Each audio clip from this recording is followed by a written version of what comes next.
Imaginez un instant une compétition majeure où une institution comme le Real Madrid est purement et simplement bannie d'une sélection nationale. Ouais, c'est impensable. Carrément. Une compétition où des gardiens de 40 ans sortent de leur retraite pour affronter des adversaires qu'ils connaissent à peine. Et où le Grand Brésil confie toutes les clés de son animation offensive à un joueur qui évolue dans le championnat local. Loin, très loin de l'intensité européenne. C'est exactement le scénario complètement fou de ce tournoi nord-américain. On ne parle plus de football classique, là. C'est une anomalie statistique et tactique, grandeur nature. Et c'est précisément pour décortiquer cette anomalie qu'on est en direct aujourd'hui. Un grand décryptage spécial réalisé pour le compte des Black Mambas for Football and Soccer. Absolument. Sous la houlette d'Étienne Newman, ingénieur logiciel senior et papa passionné de football, qui suit tout ça depuis Calgary, en Alberta, au Canada. Et notre mission du jour, elle est d'une rigueur absolue. On est le lundi 25 mai 2026. La Coupe du Monde à 48 équipes arrive à grands pas. Du 11 juin au 19 juillet. Ouais. Aux États-Unis, au Canada et au Mexique. Ça va être gigantesque. C'est ça. Et on a entre les mains un dossier exclusif, confidentiel, qui détaille les forces offensives des nations qualifiées. Et attention, on va se baser strictement, exclusivement sur les données officielles confirmées à ce jour dans ce document, croisé avec les annonces fracassantes de la BBC. C'est une règle d'or pour cette analyse. On écarte toutes les rumeurs, on analyse la mécanique pure à partir des effectifs confirmés et des clubs actuels inscrits dans ce fameux dossier. Eh bien, le point de départ idéal pour comprendre ce chaos, c'est l'Espagne. Ah, le séisme espagnol. Ouais, un vrai séisme. L'analyse des données montre une décision chirurgicale et sans précédent du sélectionneur Luis de la Fuente. C'est l'éradication totale des joueurs du Real Madrid. Attends, quand on dit total, c'est vraiment personne? Personne. Dani Carvajal et Dean Huijsenson sont formellement exclus du groupe. Mais c'est un truc de fou. Politiquement et sportivement, on efface carrément l'ADN d'un club qui structure la Roja depuis des décennies. En fait, la justification officielle de la Fuente s'appuie sur un constat brut dans le dossier. Le Real Madrid a terminé la saison sans le moindre trophée et ils ont échoué à 8 points de Barcelone. Ouais, enfin, d'un point de vue purement mécanique sur le terrain, se priver d'un profil comme Carvajal, ça détruit tout un flanc de l'animation défensive et offensive. L'équipe d'Espagne ressemble à une super production hollywoodienne qui aurait licencié son acteur principal juste avant le tournage. C'est une excellente comparaison. Sans l'expérience de Carvajal pour gérer les transitions sur ce côté droit, l'Espagne va devoir compenser avec un bloc beaucoup plus bas. Et le paradoxe absolu, c'est la flexibilité médicale que le sélectionneur accorde de l'autre côté. Ah oui, le cas Yamal. Exactement. Il convoque Lamine Yamal, 18 ans, de Barcelone, sauf que les rapports de la BBC confirment qu'il a subi une déchirure aux ischio-jambiers fin avril. Donc on sacrifie l'institution madrilène au nom de la performance, soi-disant, mais on parie toute la structure offensive sur le muscle cicatrisé d'un adolescent OK. Voilà, c'est vertigineux, surtout que l'ossature se déplace vers la Première Ligue. Le dossier liste 7 joueurs convoqués évoluant là-bas, dont Mikel Merino d'Arsenal, qui, et c'est là que c'est dingue, sort lui-même d'une fracture de fatigue. C'est un prototype expérimental ultra fragile, quoi. On mise sur une possession de balle en espérant un exploit individuel, alors que le moteur physique menace de lâcher. Et cette fragilité, on trouve son miroir inversé immédiat avec l'équipe qui est classée première de ce dossier avec une note de 9,7 sur 10, la France. À la France. Là, la vitesse de cette attaque, c'est de la science-fiction. C'est terrifiant. Là où l'Espagne doute sur le plan physique, la France propose une densité athlétique inouïe. Ouais, regardons les profils confirmés par le dossier. C'est impressionnant.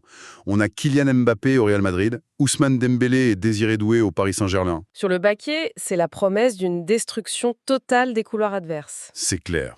Et on ajoute à ça Marcus Thuram à l'Inter Milan, Randal Kolo Muani à la Juventus. Sans oublier Michael Ollis au Bayern Munich et Hugo Ekitike à l'Eintracht Francfort. Voilà, c'est une profondeur de banc incroyable. Mais parce qu'il y a un mais, ça pose un problème de géométrie. Tout à fait. L'équation française est fascinante. Ollis amène cette capacité à opérer dans les demi-espaces depuis le Bayern. Doué casse les lignes par le dribble. Mais le cœur du réacteur, c'est la fixation de l'axe. Et là, le système grince. Tu veux dire le manque de numéro 9 statique aide. Exactement. Ni Thuram, avec ses courses à l'inter, ni Kolo Muani, ni Ekitike n'ont un profil de pivot pur, capable de jouer de haut but. Mais moi, je lance une théorie là-dessus. Est-ce qu'on a vraiment besoin d'un numéro 9 classique quand on peut étouffer l'adversaire en transition avec une telle vitesse? Je veux dire, un profil mobile comme Kolo Muani, qui aspire les défenseurs, saclé des boulevards pour Mbappé, non? Dans un match ouvert, oui, cette théorie fonctionne à la perfection. La faille, elle se situe face à un bloc bas dans les matchs à élimination directe.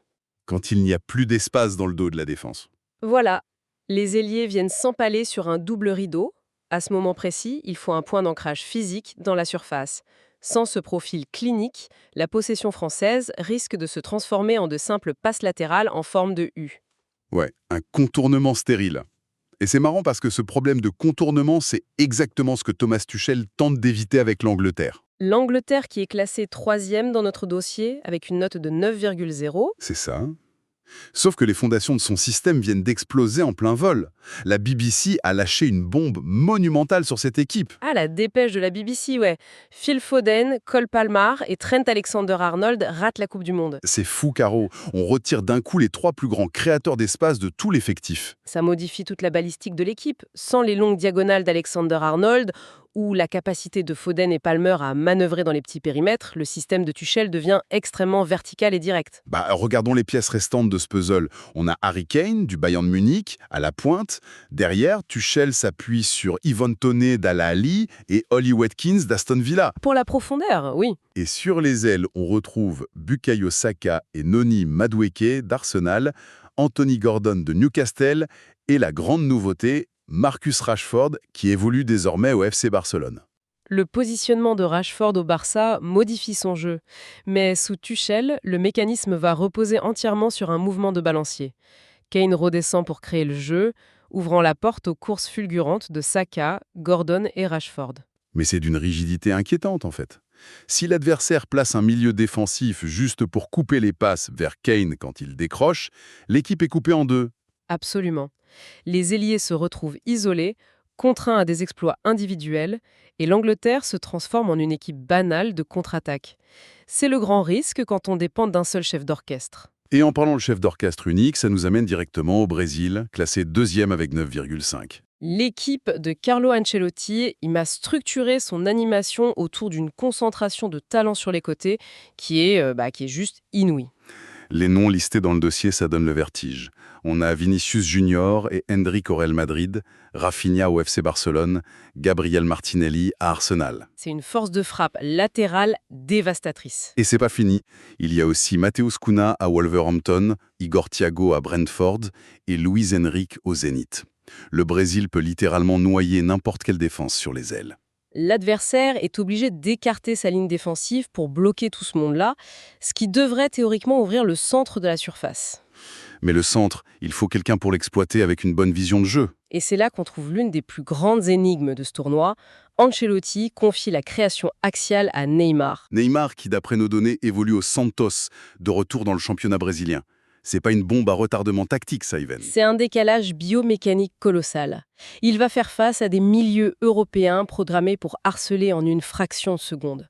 S'il n'a pas le rythme ou les capacités cardiovasculaires pour s'extraire du pressing, le Brésil va se briser en deux blocs distincts. Donc, on confie les clés d'une Coupe du Monde moderne à un joueur dont le rythme hebdomadaire est en décalage total avec l'intensité requise. C'est un pari extrêmement dangereux. Et même dans l'axe, il n'y a pas de garantie. Endrick amène de la puissance brute, Cunha a du volume de jeu, mais face à une défense compacte, tout reposera sur un éclair de génie d'un Neymar hors rythme. Ce besoin d'un vrai tueur dans la surface, c'est aussi le problème majeur de l'Allemagne, classée 4e avec 8,9. Alors, l'Allemagne, c'est fascinant parce que la liste dévoile un mercato d'une densité incroyable. Florian Wirtz est maintenant à Liverpool, Leroy Sané s'exportait à Galatasaray et Nick Woltemade est à Newcastle. Et ils rejoignent une ossature déjà très solide.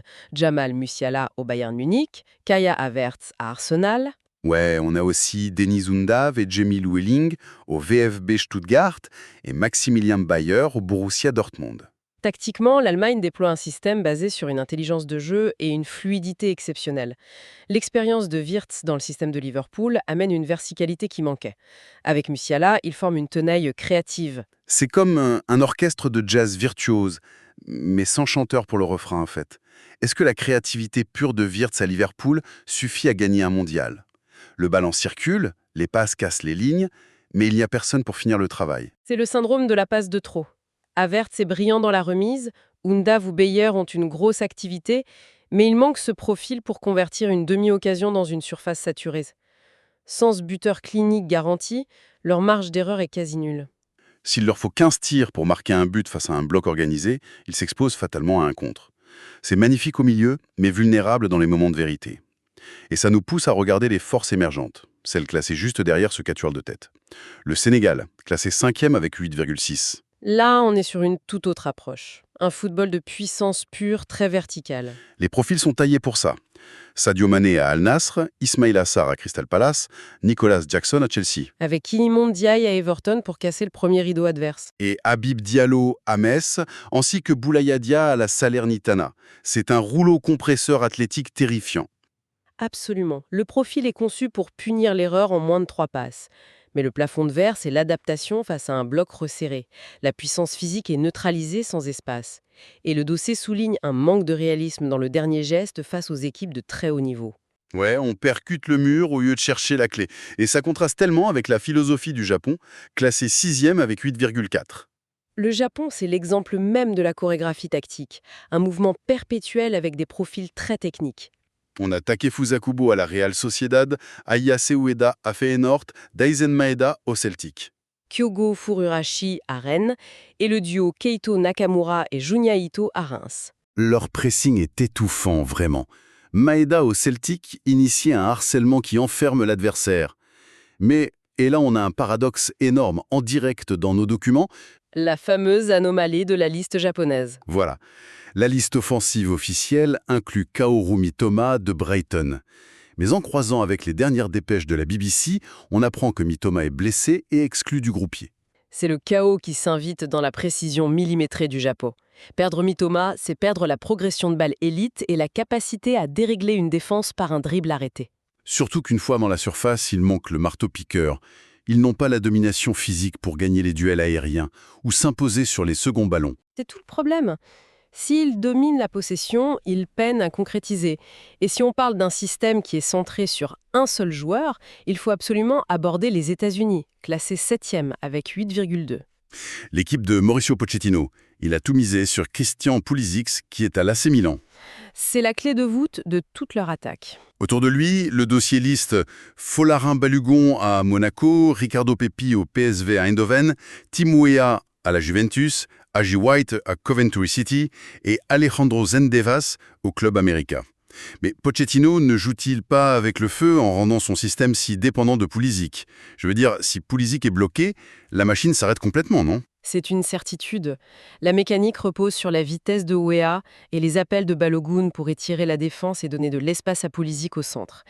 Mais face à une défense de premier plan, il subira des prises à deux constantes. Si on retire la clé de voûte, l'édifice s'effondre. Et ça se terminera en long ballon désespéré vers Pepi. Ce qui est fascinant, c'est que ce format à 48 équipes génère une dynamique de tournoi très particulière. Face à des nations supposément plus faibles en phase de groupe, cette dépendance extrême à un joueur peut passer. Mais dès les matchs à élimination directe, c'est mortel. Ce format inédit crée d'ailleurs une autre tendance hallucinante, révélée par la BBC. L'émission s'éloigne un peu des pures lignes d'attaque pour observer cette tendance.